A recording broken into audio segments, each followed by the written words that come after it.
Olá, bom dia, bem-vindos à nossa meditação sobre a graça. Hoje é dia 3 de março.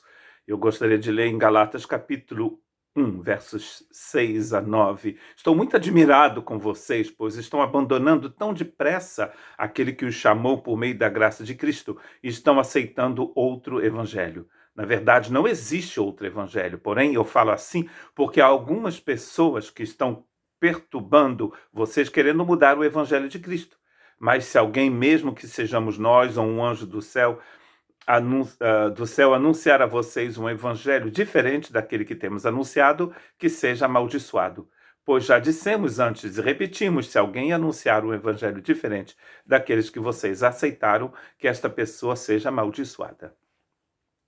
Paulo, então, nessa meditação sobre a graça, ontem a gente falou sobre a serpente e como a serpente, então, engana as pessoas.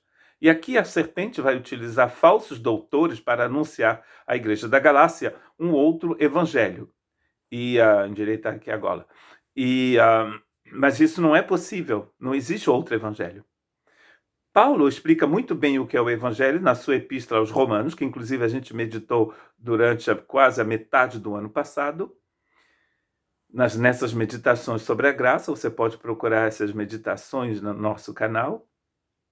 Aqui também na carta aos Gálatas ele vai explicar muito bem o que é o evangelho, e em todas as outras cartas, em Colossenses, em Efésios também. E se você puder resumir o evangelho fala o seguinte: de Deus envia Cristo a este mundo que se torna pecado por nós, que pega o seu pecado, que te batiza na cruz dele, no túmulo dele, na ressurreição dele, isso tudo em Romanos capítulo 6, e em Efésios capítulo 2 está escrito que nós também, além de termos ressuscitados com Cristo, fomos colocados na ascensão de Cristo e estamos nos lugares celestiais. O Evangelho é uma obra completa, porque Cristo, segundo Paulo, escrevendo aos Colossenses, nele temos tudo aquilo que precisamos. Vocês têm tudo em Cristo, que é o cabeça da igreja, ou a cabeça da igreja. Então isso quer dizer que o Evangelho é uma mensagem, é uma boa nova.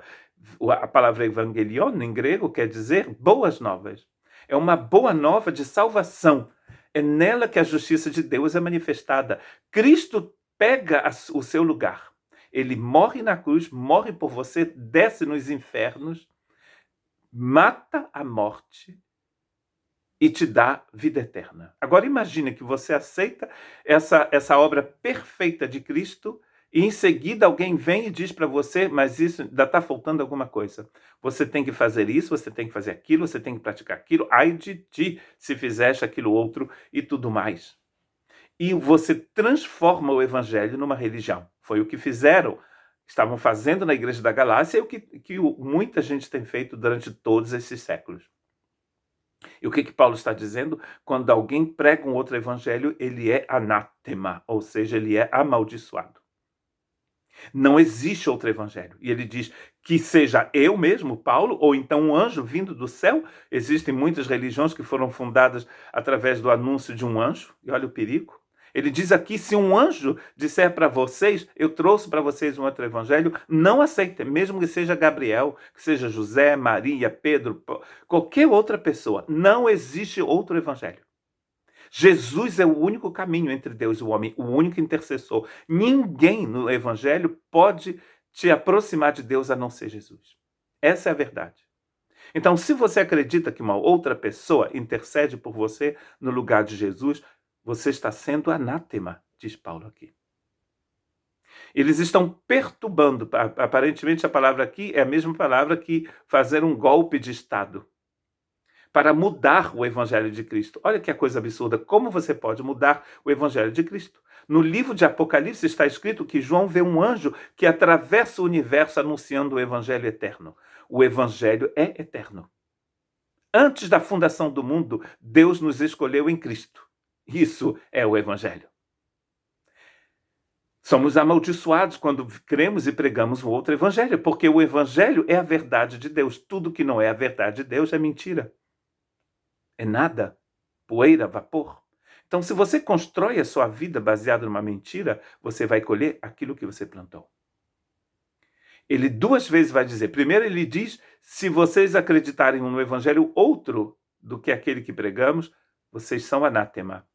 Ele diz em seguida, vou dizer de novo, ele diz, como se não bastasse, ele diz, se alguém anunciar o evangelho diferente daqueles que vocês aceitaram, olha só a nuance aqui. Primeiro ele diz daquele evangelho que eu preguei e daquele que vocês aceitaram, seja anátema, ou seja, maldito. Toda pessoa que nega o Cristo, que nega o evangelho de Cristo, é amaldiçoado. Por quê? Porque o evangelho veio exatamente para pisar na cabeça da serpente. Jesus se manifestou para destruir as obras do diabo. Agora, se alguém vem e diz, mas fazer isso e aquilo é o que é legal, é o que é correto. Ou seja, fazer o contrário daquilo que Cristo anuncia. Isso é seguir a serpente. Aquela mesma serpente cuja cabeça já foi esmagada na cruz do Calvário. Então siga a Cristo. Que a sua casa seja construída sobre a rocha. Porque quando a tempestade vem, a sua casa fica de pé. Agora, se você construir a sua casa sobre um outro evangelho, quando a tempestade virá, sua casa vai embora. Que Deus te abençoe.